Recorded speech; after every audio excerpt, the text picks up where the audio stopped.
Hi, Busy Bees! Thank you so much for joining me again today for another read aloud. We are going to do Chapter 3 of Ready, Freddy, Save the Earth.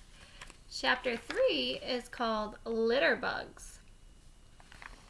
And before we start reading, I just want to talk about how the author, Abby Klein, has chosen the main character, Freddy, as the narrator. That means Freddy is the one talking and telling the story. And she does that because she wants us to be able to understand how Freddy is feeling inside so that he can talk to us and tell us how he's feeling. So as you are listening today, I want you to think about, how are you and Freddy alike? So how are you the same? And then we'll talk about that at the end. So chapter 3 is called Litter Bugs. Robbie came home with me after school. We decided to pick up litter in the neighborhood. "How was your day, boys?" asked my mom when we walked in the door. "Good," we both said. "How about a snack?" "I'd love a snack," said Robbie. "Thanks, Mrs. Thrasher." "Come on over and wash your hands in the sink. I want to make sure they are clean before you touch any food." We both washed our hands, and my mom started to reach for paper towels. "Wait, Mom, no!" I yelled. "Freddy, what is the matter?" asked my mom. "We need to dry our hands on a dish towel, not a paper towel." Remember, that was on the Earth Day challenge. "But you always dry your hands on a paper towel," she said. "I know, but today Mrs. Wishy was teaching us about things kids can do to help the planet. A dish towel doesn't use paper, which saves trees." "That's good thinking," said my mom, handing us a dish towel. I went to my backpack and pulled out the Earth Day challenge paper. "See, Mom, we have to do all these things by Friday. If we do, we get to be a member of the green team." "These are great ideas," said my mom. "I really want to be a member of the green team, but I don't know if I can do them all by Friday," I said. "I bet you can," said my mom. "You already got to check number 9 off the list." "Oh yeah, right," I said, smiling. We gobbled down some cheese and crackers, drank some juice, and I headed for the door. "Where are you boys rushing off to?" asked my mom. "We're going to pick up trash in the neighborhood," said Robbie. "I think it's number 5 on the list," I said. "Well, then you'd better each take a bag to put the trash in," said my mom. She handed us each a plastic bag from the grocery store. I have to remind my mom to use the cloth grocery bags, I thought. Before I could tell her, Robbie grabbed my arm. "Come on, Freddy, let's go. We're wasting time." We ran out the door and started walking down the block. "How many pieces of trash do we have to pick up?" I asked. "I think we each have to pick up 10, said Robbie. 10? That seems like a lot. I don't think our neighborhood is that dirty." As I was talking, Robbie reached down, picked something up, and dropped it into his bag. "What was that?" "A gum wrapper," said Robbie. "At least it wasn't the gum. I don't see that anywhere." "That's because it's stuck to the bottom of my shoe," I said. "Yuck," said Robbie. "That's gross." "Tell me about it," I said, trying to scrape the gum off with a stick. We kept walking, and I found a candy bar wrapper, an empty soda can, and a piece of paper. Robbie found an old battery, a paper clip, and another soda can. "Let's go to the park and see what other trash we can find," he said. "Good idea," I said. "Race you there."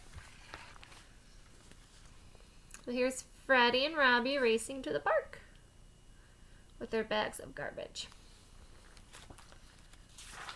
We took off like rockets with our bags of trash flying out behind us. I beat Robbie by a hair. "Beat ya," I said. "Just barely," said Robbie.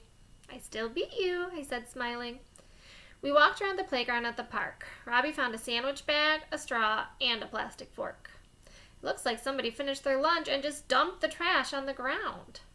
"And look," I said, "the trash can is so close, it's right over there." We both shook our heads. "People are such litter bugs," said Robbie. I walked over to the basketball courts and found a juice box, a water bottle, and a granola bar wrapper. "I found 3 more pieces of trash right here," I said. "You know, when it rains, all this trash gets washed into the storm drain," said Robbie. "Then it gets carried out to the ocean, where it pollutes the water and makes the sea animals sick." "That's terrible," I said. "And think about all the animals here in the park," said Robbie. A little squirrel might think a piece of trash was something to eat, but then when he put it in his mouth, he might start choking on it. How sad. Poor little squirrel. We picked up some trash in the park and then started walking back home. Wait, we didn't check to see if we had 10 pieces of trash yet, I said. Oh, I think we have way more than 10, said Robbie.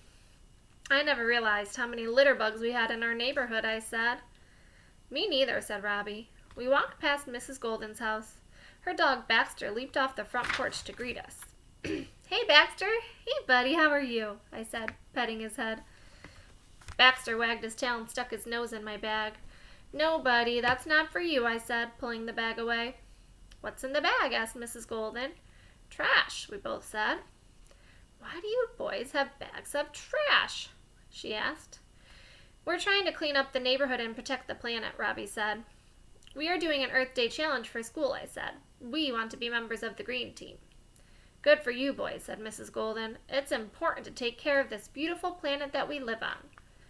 Baxter ran to the neighbor's lawn, picked up a piece of paper in his mouth, trotted back over to where we were standing, and dropped the paper at my feet. Here's Baxter with the paper in his mouth. Is that how you pictured Baxter in your mind?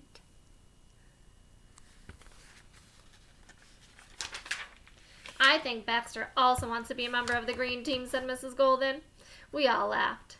Good boy, Baxter, I said, rubbing his back. Thanks for the paper. I picked it up and put it in my bag. Well, we better be going, Mrs. Golden, Robbie said. Keep up the good work, boys, she said. When we arrived at my house, it was time for Robbie to go home. Well, now we can check number 5 off the list, he said. That's 2 down, 8 more to go, I said, with a big sigh. See you tomorrow, Freddy, for our walk to school. Yep, see you tomorrow. And that's the end of chapter 3. Tomorrow, chapter 4 is called Walk, Don't Drive.